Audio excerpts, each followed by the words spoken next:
Naghayag guys ng pagkadismaya itong mga taong naabuso ni Pastor Apollo Kibuloy kay Senator Robin Hood Padilla at kay Senator Bato de la Rosa. Tinatanong nila kung sino nga ba ang pinaglilingkuran nyo, ang taong bayan ba or yung amo nyo. So panoodin natin guys ang kanyang video. Sa mga senators, no, sa mga leaders natin, katulad ni Robin Hood Padilla. Imagine, he was saying that the victim should be the one that will be investigated instead of the accused.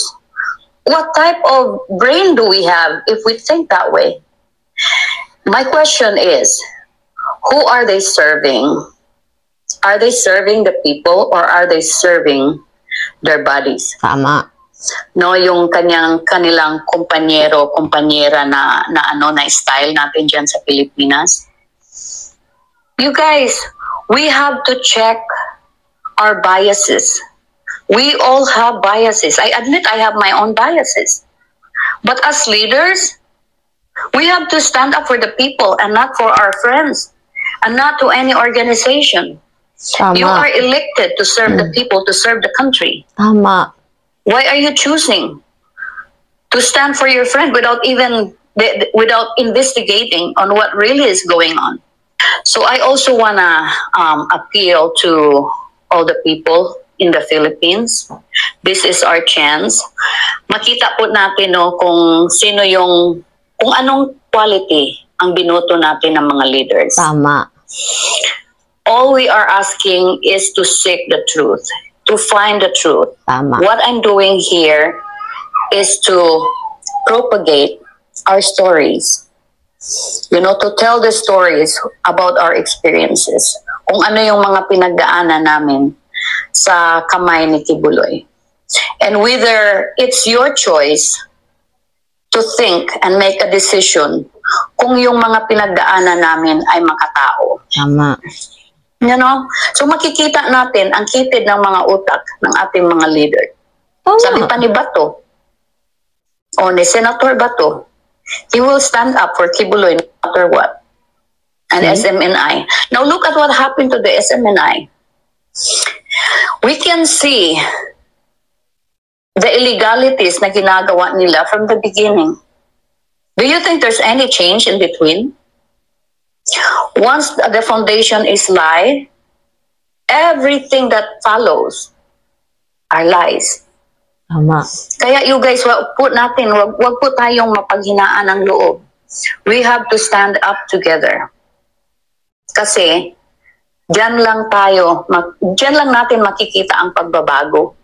We want change. That's why we're doing this. We want change because hindi natin kayang lunukin at wag nating hayaan na yung iba ay lulunok sa pinagdaanan natin. Tama. Sa mga kasamahan kong mga workers. Wag na po tayong matakot.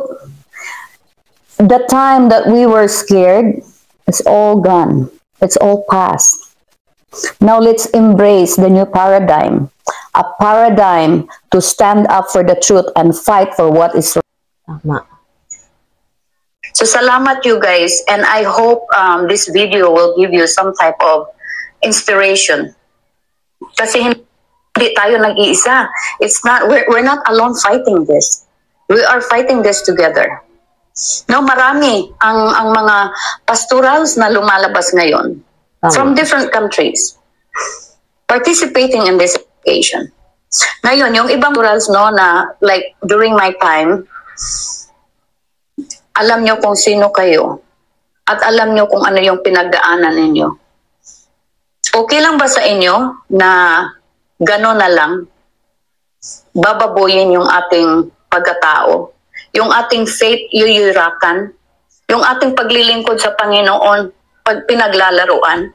Okay lang sa inyo yan? Hindi. Now we realize that we are actually being scammed. Okay lang sa inyo yan? Hindi kayo gagawa ng action? Wala kayong gagawin? Really? Guys, let's stand up. Yan.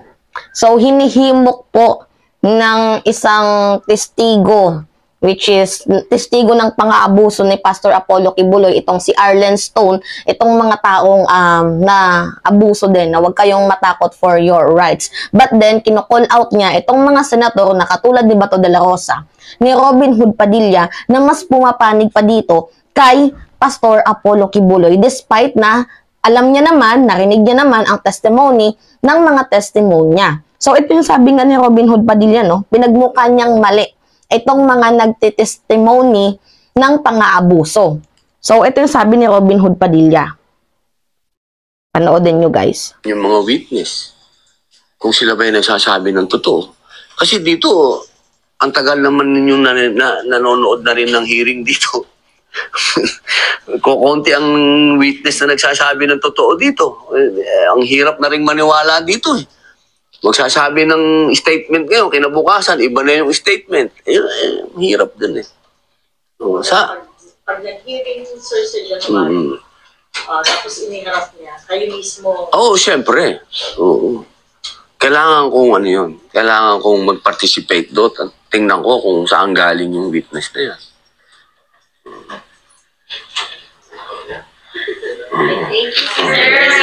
Salamat po.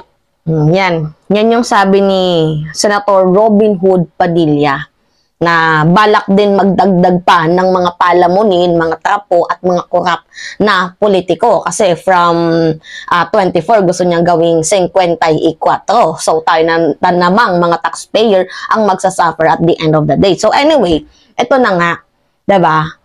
Ano pa nga asahan natin dyan kay Senator Robin Hood Padilla? Ito nga yung sabi nila recently sa post, diba?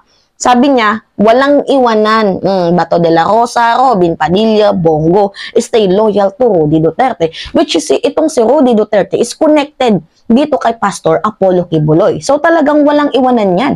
Kahit nakikita na nilang mali para sa kanila, dito sila sa kanilang loyalty. Hindi sila para sa bayan, kung ganon. Para lamang ho sila sa kanilang mga, bodies. Sa mga taong nakatulong sa kanila, sa mga taong nag-benefits sa kanila. So, kung ganyan lang din naman kayo, wag na kayong maglingkod. Tingnan niyo yung quality, yung services na binibigay niyo sa mga mamamayang Pilipino. Hindi accurate. You know what? Yung servisyo niyo sana, yun yung kailangan ng mga Pilipino ngayon. Katulad nila Arlen Stone, diba? Na biktima ng karahasan, allegedly. Diba? So, tama nga naman na magkaroon ng investigasyon ngayong, ito na nga yung hearing ngayong January 23, 2024. Pero mali ho na pagsasabihan mo na ang dapat imbestigahan itong mga testimonya instead dito sa akusado, inaakusahan. Diba? Ang iimbestigahan dito is yung tao na akusado, hindi yung testimony. Kasi yung mga nagtestimonya, sila ho yung witnesses sa ginawang kaharasan. So yung dapat imbestigahan dito, alam mo, senador ka ba? Ha? Di ba dapat yung iniimbestigahan dito, yung mga testimony, hindi ho sila, di ba? Bakit sila yung gusto mong paimbestigahan? Hindi yung akusado. Di ba? Kaloka. Anyway, naghayag ho ng pagkadismaya itong si Ma'am Arlen Stone. So, let's spread her video para ho, 'di ba, makarating ito kay Senator Robin Hood Padilla. And you know what, guys? Sinabi din kahapon ni Arlen Stone na itong si Pastor Apollo Kibuloy. Guys, nakabase lang ako sa mga sinabi ni Arlen Stone. So, we do not know kung tama ba siya or hindi. Pero ang akin lang naman dito, dapat matuloy ang investigasyon para ho magkaalaman kung sino yung nagsasabi ng totoo at kung sino yung nagsasabi ng hindi. Sino yung nagsisinungaling. But then, sinabi ni Arlen Stone na once na nakapasok ka na as a pastoral dito sa Kingdom of Jesus Christ, you have zero chances na lumabas. Kasi, you know the secret, the confidential record secret ng KOJC. So, bawal yun isiwalat sa labas. Instead na, kung lumabas ka, pinapategi ka na lang para, you remain silent forever. So, yan ho yung sinabi ni Pastor Apollo Kibuloy dito sa voice record na na-record sa kanya. Anyway, yun lamang ho, guys. It's me again, si Mimali Sianyot. Nagbabalik ulit para sa ating panibagong video.